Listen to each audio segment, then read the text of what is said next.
a confession. I used to hate beans. I would always pick them out of my food if they were in it, and if there was always an option to add beans or not add beans, I'd always not add the beans. But if you don't like beans, you really should teach yourself to like them because they are so nutritious and so economical, and they actually do taste good if you cook them the right way. And I think a bean dish that can convert even the most staunch bean hater is refried beans.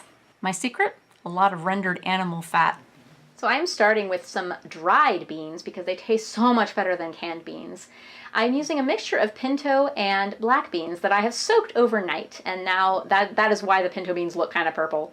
So as you can see, they've plumped up a little bit from the soak, and this is also going to take a lot of the cooking time off. If I were to just cook dried beans straight up, it would take like 6 hours. But since I soaked them overnight, it's only going to take me about an hour and a half to cook these beans.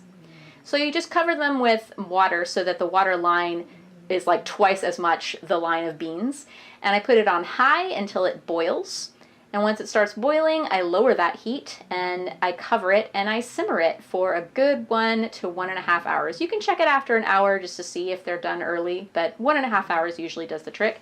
And I test it by just taking out a bean, or it's really hard to get just one bean, so take out a small spoonful of beans and just try to gently smash it with a spoon, and if it smashes, it's done. And that's what we're gonna do with these beans later anyway, smash them.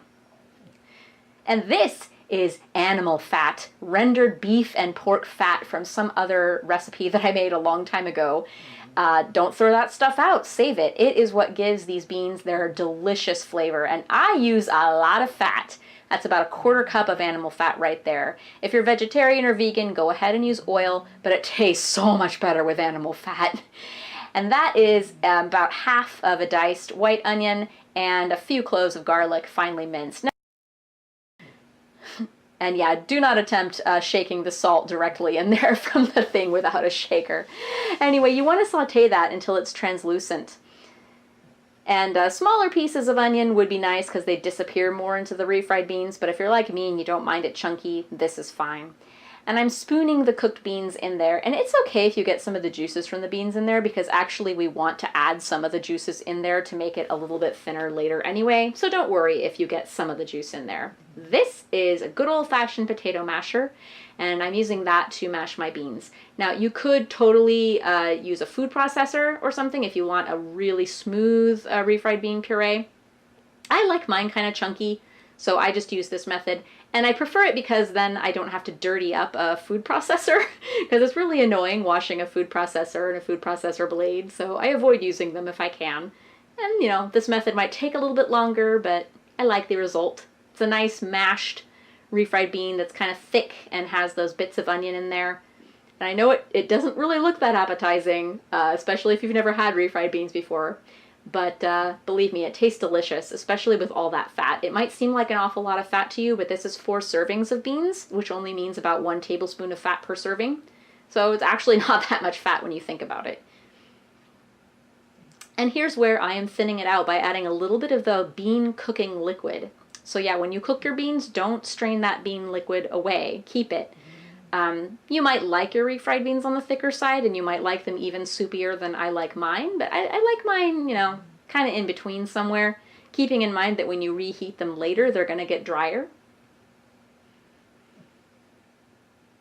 And then I'm adding some chili powder at the end. Ideally, I would have added jalapeno in with the onions and garlic at the beginning, but I didn't have any jalapeno. Chili powder will do, though. It just gives it a nice little kick. I usually like to have spicy things with my refried beans, not in them, so just a little will do.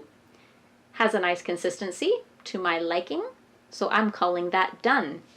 And I like serving it straight up with rice, but as you see here, this is leftover, and I'm serving it on a tortilla with some avocado and some cilantro and some scallions. This is a really nice fresh way of eating it, and it's a great way of converting people who don't particularly like refried beans. As you can see from the last shot, a great way to introduce refried beans into your own or someone else's diet is to put them in a burrito, something that already has a bunch of other things in it. And then you can gradually take away the ingredients until you're left with just the refried beans and rice, or the refried beans and cheese maybe.